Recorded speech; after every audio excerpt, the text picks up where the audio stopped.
효성중공업 2023년 상반기 실적을 스루풋 회계로 분석하고 예측해보는 내용을 녹화 방송을 시작하도록 하겠습니다. 매출은 29.1% 증가했고 영업이익은 285.5%가 증가했습니다. 전년 상반기 적자에서 흑자로 전환이 됐습니다. 포괄 가공비 배부 재고자산 회전율은 2.3회전으로 산출됩니다. 먼저 원가회계 손익으로서 매출이 1조 4,600억을 달성해서 전년 상반기보다 29.1% 증가했고요. 미천고공사 포함한 포괄 가공비 배부 재고자산은 14.5%가 증가했습니다. 최종적으로 영업이익 59.2%가 증가해서 645억 원의 영업이익을 달성했습니다. 그리고 영업이익률이 0.8% 상승했고요. 원가 생산성도 0.01포인트가 상승했습니다. 스루풋 회계로 분석한 내용을 미리 말씀드리면 매출에 비례하는 매출 재료비는 5,574억 원으로서 13.3% 증가했습니다. 매출 증가율보다 15.8%가 낮게 증가했기 때문에 이것으로 원재료 가격이 하락했다고 1차 추론을 할 수 있겠습니다. 스루풋율은 5.3% 상승했고요. 운영비용은 33.8% 증가했습니다. TOE 생산성 0.97에서 1.03으로 0.06포인트가 상승했습니다. 영업이익은 262억 원으로서 전년도 영업적자 165억 원에서 258.5%가 전환 상승을 했습니다. 그러나 원가회계 영업이익보다는 383억 원이 적은 수치인데 이것은 포괄 가공비 배부 재고자산이 증가했기 때문입니다. 재고자산 내역을 보면은 WCAI 가공비 배부 재고자산이 429억 원이 증가했습니다. 또한 미천구공사는 256억 원이 증가를 했습니다. 종합적으로는 두 개 다 합치면은 크게 증가하겠다는 얘기죠. 상대적으로 원재료는 크게 내려갔습니다. 원재료가 줄면서 제공품이 좀 다 늘었죠. 반제품도 늘고 제품도 늘었습니다. 원재료는 가공비 배부 재고자산으로 그렇게 각각 넘어가고 더 이상 상반기 기준은 원재료가 줄은 것으로 이렇게 나타납니다. 이것은 재고에 관한 개념에 대한 소개 내용이고요. 재고는 두 얼굴을 가진 야누스와 같은 거냐 이렇게 좀 얘기를 해보고 있는 거고요. 종전 소품종 대량 공급 포디즘 시대에서 지금 다품종 소량 요구 시대로 변화가 됐는데 어떠한 극단적인 상황이라도 보충 시스템이 해결책이다 하는 것을 소개를 해 드리고자 합니다. 비용의 성격적 분류 내용을 분석을 해보면 재고 자산의 변동액이 있고 마이너스면 재고가 증가했다는 얘기고요. 원재료 사용액이라고 되어 있으면 재고 자산의 변동 범위는 WCAI 가공비 배부 재고 자산임을 시사하게 됩니다. 두 가지를 합친 MC 매출원가 재료비는 5,191억 원으로서 19.3%가 증가했고요. 운영비용은 33.8%나 크게 상승했습니다. 이 운영비용에서 판매관리비를 뺀 게 공장 가공비가 되겠는데 효성중공업인 경우에는 건설 현장 운영비용도 들어가겠습니다. 그래서 가공 비율이 꽤 높게 나옵니다. 56%로 상대적으로 재료 비율이 줄었기 때문에 이것으로서도 원재료 가격이 크게 하락을 했다라고 추론을 할 수 있겠습니다. 재고자산 매출원가 회계 투명성 검증 3단계로서 PQ 총 제조 비용의 갭이 있는데 이것이 바로 미천구공사 증감액과 일치함을 알게 됩니다. 그리고 2단계로서 WCAI는 일치를 합니다. 재고자산의 변동범위 기준이 합리적으로 기준을 가져가고 있다. 이렇게 말씀드릴 수 있겠고요.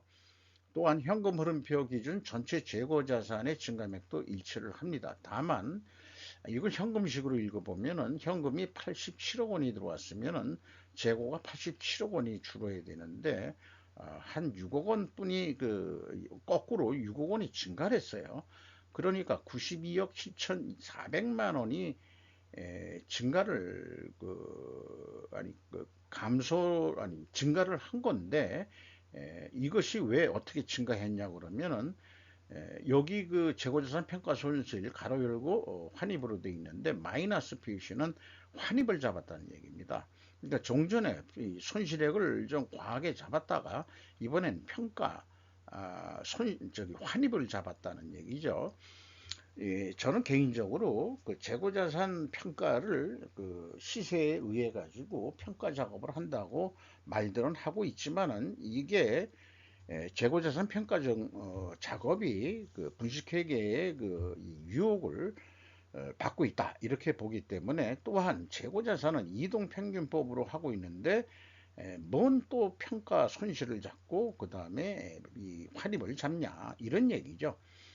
그리고 미청구공사가 좀 잔잔하게 차이가 있는데 일반적으로 이것은 대손상각이라고들 얘기를 하고 있습니다만은 제 또 개인적인 얘기로는 미청구공사란 것은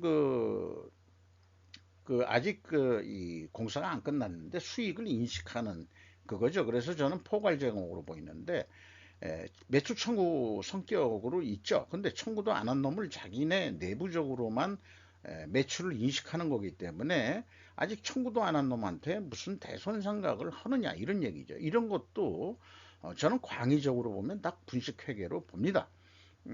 오늘 윤 대통령이 문 정권한테 들여다 보니까 전부 다 분식회계 했다 이렇게 얘기하는데 그런 모양새하고 같은 거다. 아무리 합리적인 논리를 세우더라도 저는 비합리적이라고 보고 있는 거죠.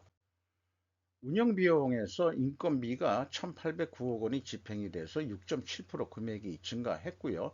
직원 수는 61명이 증가했습니다. 그리고 평균 임금은 4.6%가 인상될 거로 예상됩니다. 물가 인상률만큼 따라가고 있는 건지 잘 모르겠어요. 그러나 일단 임금을 올려주고 있죠. 수출비가 크게 내렸어요. 중전기가 미국의 수요 때문에 좀 중전기 제품들이 증가하고 있다. 이런 뉴스가 보도됐습니다.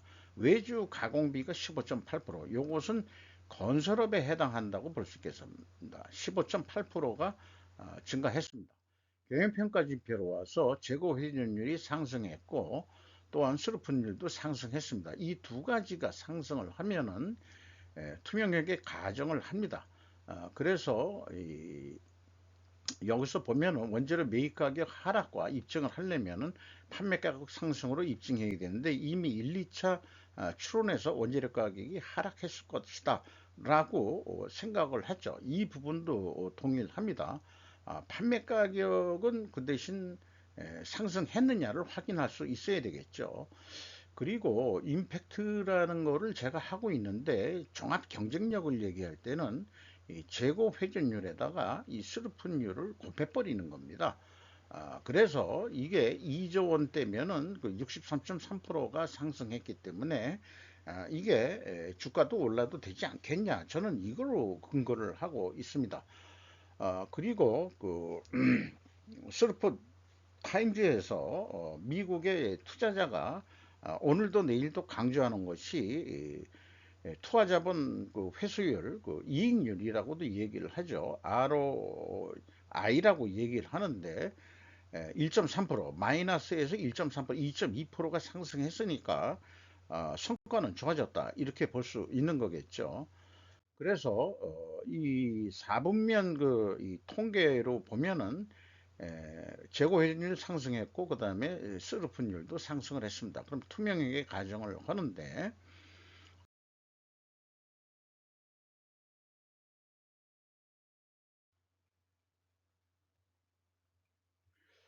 어, 원재료 및 제품 가격 추이로서 그 강판과 구리를 그 샘플로 냈어요. 7.7% 하락한 거로 되어 있습니다. 이 두 가지 정도면은 중전기 만드는 주요 그 원재료로서 그 대표성이 있다고 생각이 됩니다. 그러나 판매 가격은 그 비공개됐습니다. 건수업도 포함하고 있고요. 그래서 그나마 적용을 해보면은 원재료 가격이 하락을 했으니까 제조 원가에서 비율로 곱하면 3.3% 제품 가격 하락 요인이 있다. 그런데 가공 비율이 또 올라갔어요. 그러면은 가격 변동 요인은 없다 이렇게 봐야 되는데 판매 가격이 상승했을 거라고 추론을 했죠. 그런데 비공개니까 우리는 알 수는 없습니다. 그리고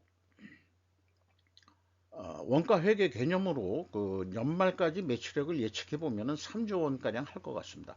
이 경우 재고가 14% 증가하는데 계획보다는 영업이익이 더 좀 증가하고요. 거꾸로 그 매출 금액은 그대로 있는 상태에서 재고만 줄인다면은 이 영업이익은 754억으로 크게 떨어집니다. 한 1천억 원 가량이 떨어지는 거죠. 이것이 이제 원가 회계 문제라는 거고요. 스루펫 그 패러다임으로 그 예측도 해보면은 2조 9천억 원 정도로 예상이 됩니다. 이것을 단가 계약이라고 본다고 한다면은 원가 회계보다는 싼 가격으로 공급할 수 있다. 그다음에 그 대신 이제 그 영업이익은 약간 적게 나오는데 이익을 그 증가시키기 위해서 포괄 가공비 배부 재고자산 회전율을 5회 전까지 올린다. 그러면은 추가 수주라든가 판매 그런 개념보다도 이미 수주해 놓은 건데 미천고 공사 이런 것들을 좀 빨리 끝내 가지고 추가 매출 인식을 조금 더 1천억 정도만 더 하면은 이 영업이익은 1544억 원으로 급격히 증가하는 것을 나타내고 있습니다. 어, 스루풋은 재고가 크게 증가했을 때 그 이 판매 가격을 낮게 그렇게 산출해 내고 있습니다. 이런 경우가 그 어떤 경우냐 하면은 재고가 그 어, 아까 그 증가를 했죠. 증가를 했는데 요거에 해당하는 거에 해당하겠습니다. 여기다 표시된 것은 제가 그 바꾸질 않았네요. 그 원가 회계 영업이익보다 이익이 감소가 되는데 일반적으로 또 이 판매가는 낮게 나왔죠. 그래서 여기에 해당한다고 볼 수 있겠습니다. 어, 주가가 계속 그 상승했고요. 그 다음에 그 외국인 지분율은 8.59%. 외국인이 크게 관심을 좀 안 가지고 있는 것 같습니다. 이상 효성 중공업 상반기 실적을 스루프트 회계로 분석하고 매출 예측까지 해봤습니다. 이상 마치도록 하겠습니다.